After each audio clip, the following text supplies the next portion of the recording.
Welcome to all. Myself, Sunita Shanai, Social Science Teacher, MDRS Binder. Today we are going to discuss about one of the important lesson in political science, that is the problems of India and their solutions. Dear students, you know that India achieved its independence in the year 1947. Immediately after its independence, India had to face many problems like communal clashes, formation of new government, refugee problems, and integration of princely states, etc. etc. Apart from that, India had faced numerous external and internal problems since 1947, and most of the problems were solved through efficient administration. It's our duty to know all these problems and find solutions to them. We can solve these problems through good administration and social reformation and also fast and efficient judiciary system. According to the National Judicial Data Grid, 1 out of every 4 trials in the courts has been pending for more than 5 years. It shows that in our country, judiciary is not quick. It means time consuming. Here I can give the example of Nirbhaya case trial, which took 7 years. So, we need a quick and impartial judicial system in our country. Anyhow, let's continue with the topic. The problems of India: unemployment, corruption, discrimination, that is based on gender, caste, and regional inequalities, then terrorism, communalism, and status of women. These are the topics we are going to discuss in this lesson. But here today in this session, I am going to discuss only 2 topics, that is unemployment and corruption. And the remaining topic will be discussed in the second session. So let's study about unemployment. It's a major economic problem that exists in India. Not only India, even other part of the world also, it is visible. Anyhow, let me discuss about unemployment. Dear students, what is unemployment? How can we define unemployment? Please note down the definition. Unemployment is a situation where a person does not find work in accordance with his capacity or qualification. It also means a person is fit to work but he could not find a job. It means joblessness. Both literate community as well as illiterate community also it is visible. Let's move to next topic, that is reasons for unemployment. It means what are the causes of unemployment. There are many causes which are responsible for unemployment in India. The first one is huge population. Yes, if I ask why don't we have job opportunities, immediately the answer is India has a huge population and unemployment is a big problem. Yes, India crossed 1 billion population. It means 138 crores people are living in India. India ranks second in the world population next to China. This huge population is an obstacle for job opportunities. Overpopulation creates more competition for employment. It means labor supply is not matching by the labor demand or job opportunities. The next important cause for unemployment is shortage of natural resource. Dear students, you already studied about natural resource in your previous class. They are gift of nature and necessary for human life. There are 2 types of the natural resource, renewable and non-renewable resource. We have to use carefully these non-renewable resources because we cannot replace them. So, this shortage of natural resource leads energy crisis, depletion of minerals. This resulted in unstable supply of raw materials and inadequate production capacity. So many industries which are dependent on these natural resources are going to close. That affected employment opportunities too. The next very important cause for unemployment is over-dependence of agriculture. Yes, in India, nearly 70% of population depends on agriculture. But the contribution of agriculture to the GDP of India is only 20.5%.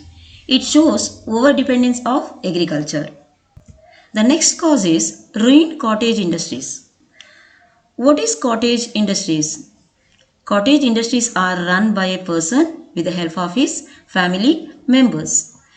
Actually, after industrialization, these cottage industries were unable to compete with the large scale industries or modern industries.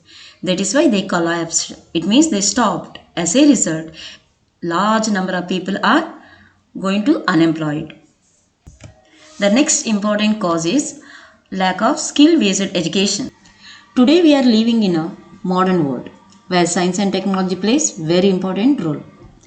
One group of people who are far behind in science and technology, they could not find a job. Here we can add one more reason which is responsible for unemployment, that is improved technology. Unemployment caused by technology also. We can ask a question, how does technology affect unemployment? The improved technology is necessary for the development of economy, but it causes problem of unemployment also. For example, in an office, 4 to 5 workers' job can be replaced by a computer. But there is a solution also. It is just shifting human labor towards different kind of job. It converts our labor to technically skilled employees. Technology also creates more job day by day. Dear students, let us study about what are the effects of unemployment. The immediate direct effect of unemployment is poverty.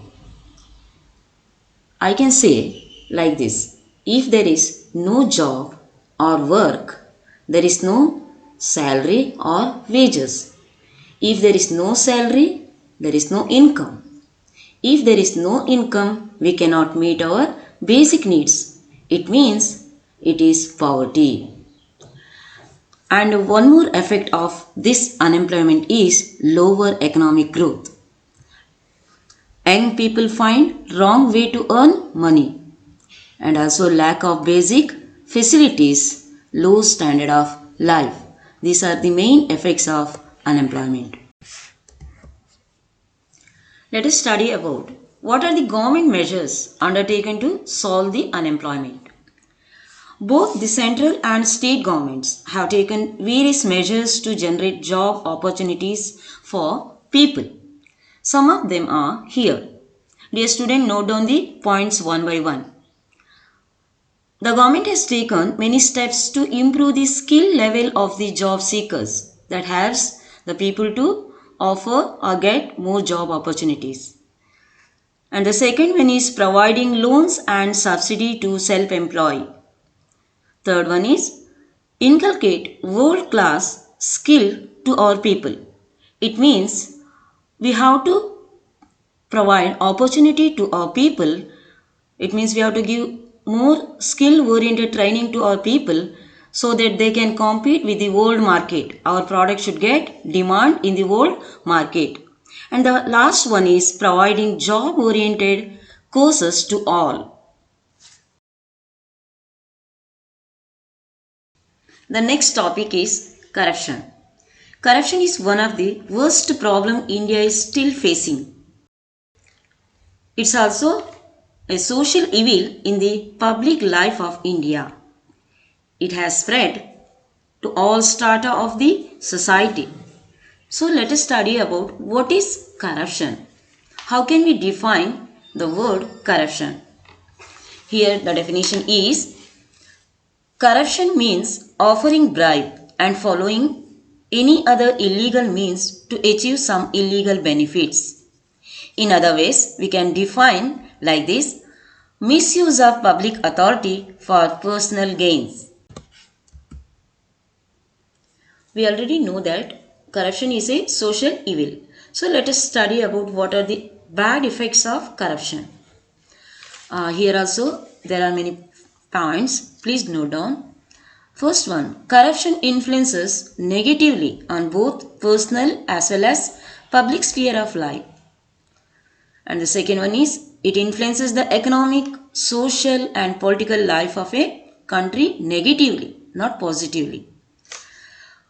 Political corruption leads to crime. It also provides motivation for government officers to follow illegal means for their personal gain, not legal means. It means they are following illegal means. They are misusing their power.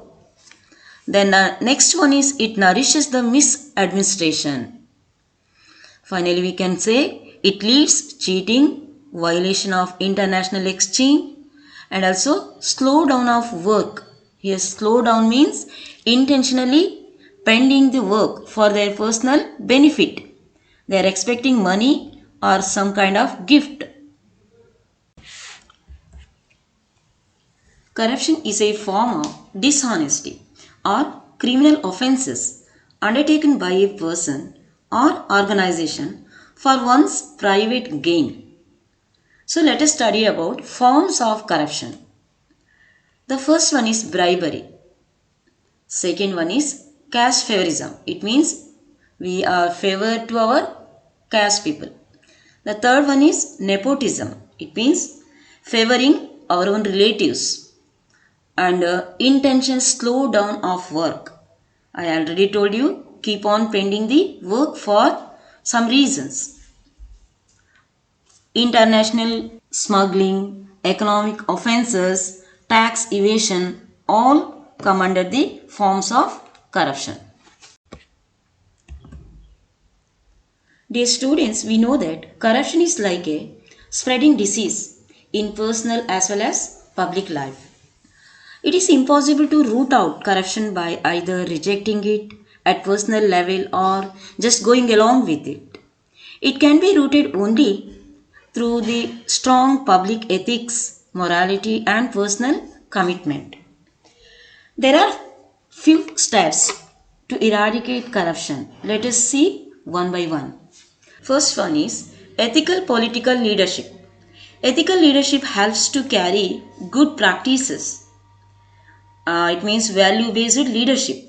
Here we can give example like Mahatma Gandhi, who motivated others through the kindness and patience.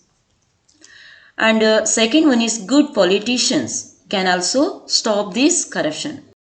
Educated people, then institutions like Lokpal and Lokayukta. Here Lokpal and Lokayukta are anti-corrupt authority. Lokpal is responsible for inquiring into corruption charges in the national level, while Lokayukta perform the same function at the state level. Then installing CCTV cameras in government offices also avoid corrupt activities. Then increasing the efficiency of government work. And we also list out one more step, avoiding harsh punishment for corrupt officials. Then they may have the fear of punishment and they can avoid these corrupt activities. Then finally we can say like this, increasing the number of courts and judges also help in this regard. Then last one is coordinated effort. Here coordinated effort means the effort from both sides, citizens as well as administration. Corruption cannot be removed from a country except by the active participation of the people against this evil.